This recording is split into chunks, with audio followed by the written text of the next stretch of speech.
There's a feeling coming from the riverbed. It's so hard to describe, but when you're in the presence of the one you love, and there's calm inside.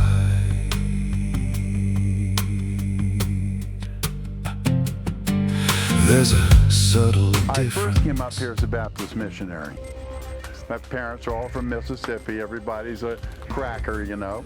So I believed in Jesus and the Bible. I had pen for never missing a Sunday for 14 years, you know.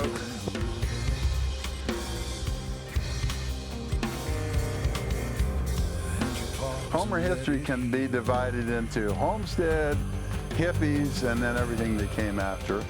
And there was several families of people, and Betsy and your mother was together with Marty, and we used to all party down, you know. And Marty's house was as big a party place as there was. It's a log house, it's 2 stories, and they have a beam running all the way across the thing about this big, and all the wild little kids would run up and down the beam, and no one said anything. And things would happen, like traveling groups would come through who were, you know, putting on plays and musical and stuff, and it was, I mean, it was like, you know, everything was going on. Hippie 70s, freewheeling, everybody doing what they want kind of situation.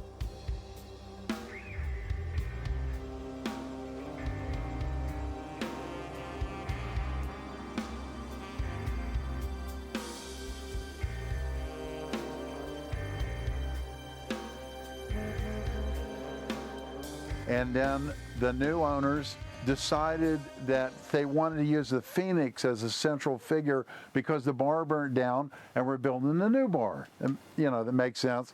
But Isaiah got all into Adam and Eve and the cosmic sperm and egg, and the whole thing developed into this big mural that covered the whole front of the bar, which I was more than happy to paint. I mean, it was a paying job, and at the time, psychedelic graphics were a big part of the culture, and I was eager to do mine. I wanted to do something really spectacular.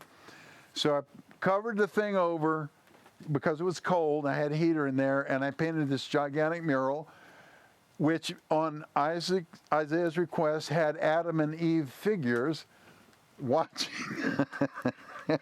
watching the great bar bird emerge from the flames. It's so preposterous, you know.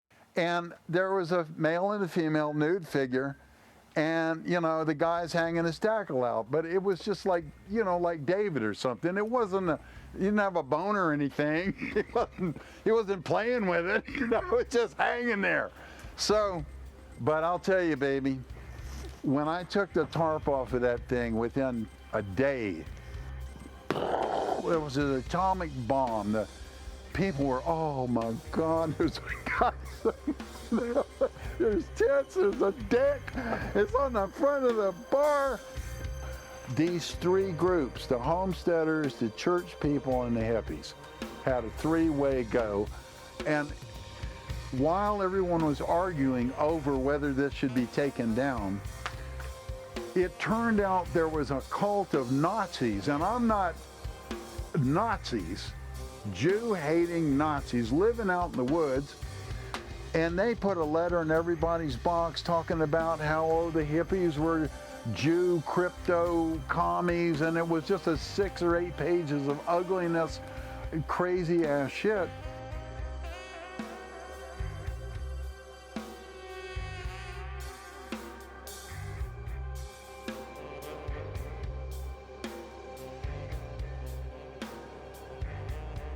And when we had a big city meeting, everyone came, and including the Nazis, and there was the police and the state troopers, and it really could have broken into a full scene. But here's the important part.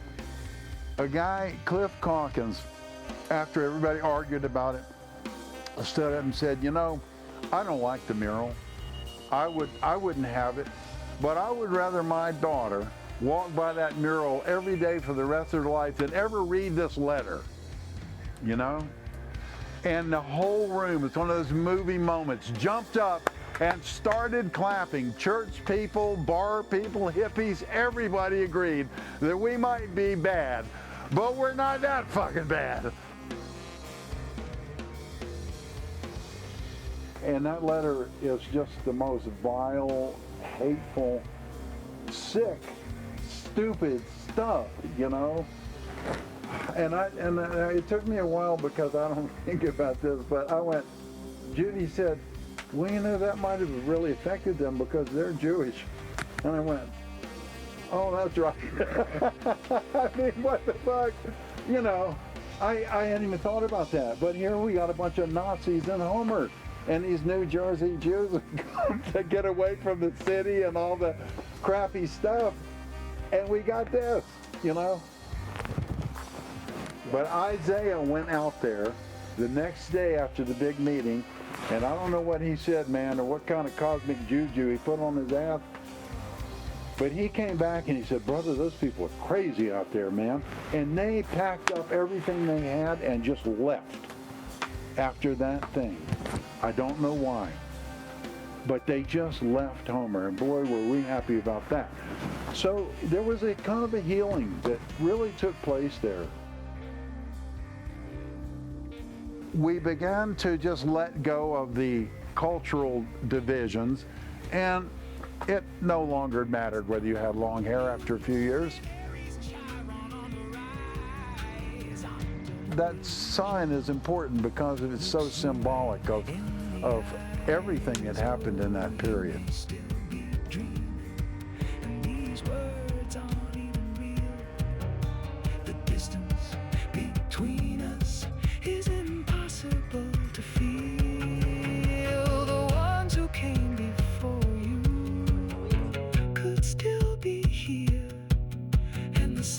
Generation,